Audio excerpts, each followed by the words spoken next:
Iran's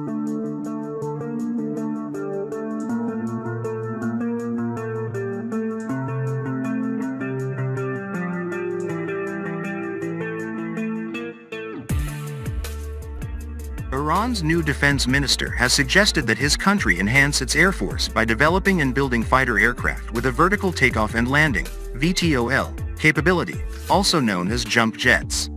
Nasirzadeh presented lawmakers with his defense strategy on August 14.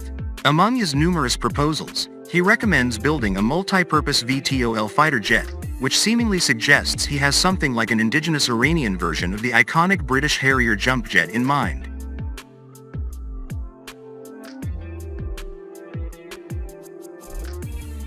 The new minister knows a thing or two about fighter aircraft. He was commander of the Iranian Air Force from 2018 to 21. He also served as an F-14 radar intercept officer during the 1980-88 Iran-Iraq War, becoming a pilot of the venerable Tomcat after the war. Analysts have already expressed skepticism over Nasirzadeh's proposal, noting Tehran's lack of options for importing VTOL-capable fighters and the fact it doesn't presently have the technology to develop the engines required for building such aircraft.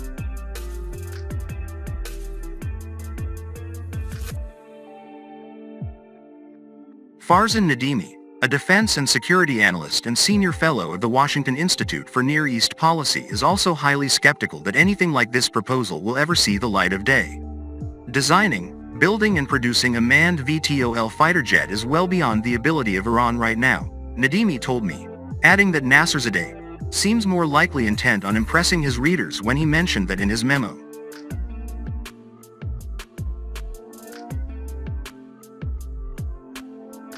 Arash Azizi, senior lecturer in history and political science at Clemson University and author of The Shadow Commander, Soleimani, the U.S., and Iran's Global Ambitions, also sees more symbolism than practicality in the newly appointed minister's proposal. It appears that the interest in jump jets is due to their dramatic quality of being able to take off vertically, Azizi told me. So, it's less about a particular defense doctrine and more about a showy exhibit of technological prowess. Nadimi recounted a proposal he once made for acquiring VTOL fighters to increase the Iranian Air Force's survivability.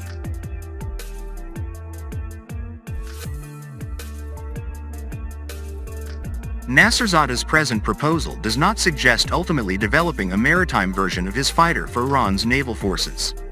In recent years, Iran's paramilitary Islamic Revolutionary Guard Corps Navy has repurposed container ships into warships, such as the Iris Shahid Madavi, capable of carrying drones, missiles, and aircraft.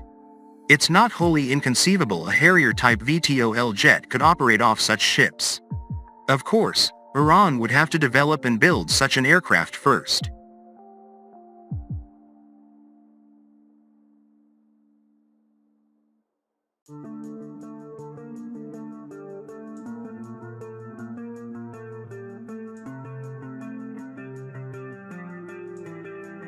On the other hand, projecting power on the high seas with warships carrying VTOL fighters isn't a new idea in Iran.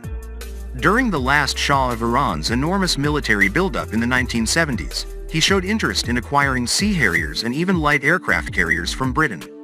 Like Shah in the 1970s and Turkey in recent years, Iran sees the projection of naval power as key to its aspirations, Azizi said.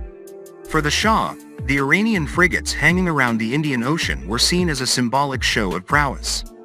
The Shah's plans for acquiring those British carriers and Sea Harriers were precisely part of Iran's plans for power projection in the Indian Ocean.